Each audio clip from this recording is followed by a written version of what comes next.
Македонија не се делеше само со оружје. Се делеше со училишта, со цркви и со учебници.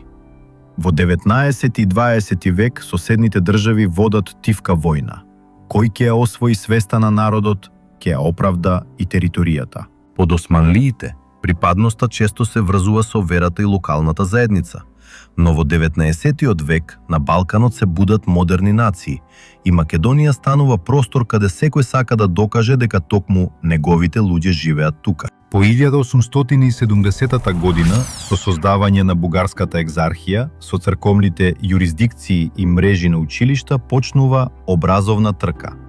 Учителите и свештениците стануваат офицери на пропагандата, кој ќе ја контролира училишната книга и олтарот, ќе ја обликува иднината на селото или градот. Пропагандата не е само убедување, таа е мрежа, финансии, учебници, стипендии, конзуларна поддршка, локални влијателни луѓе.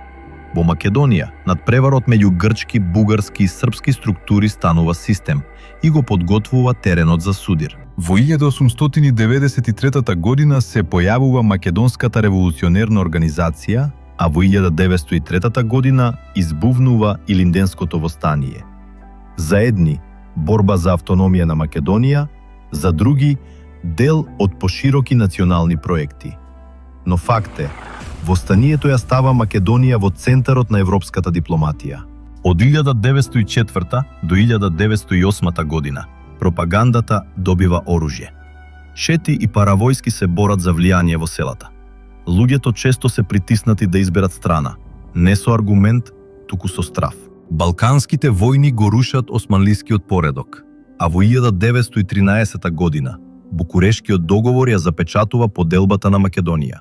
Од овој момент приказната станува државна политика, администрација, школство, пописи, имиња на места. Во поделена Македонија, секоја држава гради свој граѓанин.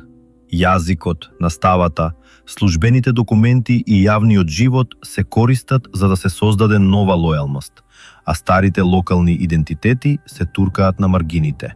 Во 1934 година Коминтерната го признава постоењето на македонскиот народ и македонскиот јазик, а во 1944 година АСНОМ ја поставува основата на македонската државност во рамки на Федерална Југославија.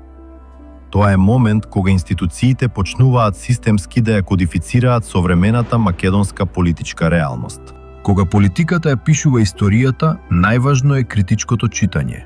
Кој пишува, за кого и зошто. Македонија во 19 и 20 век е лекција дека вистината не живее во парола, туку во извори, споредби и разум.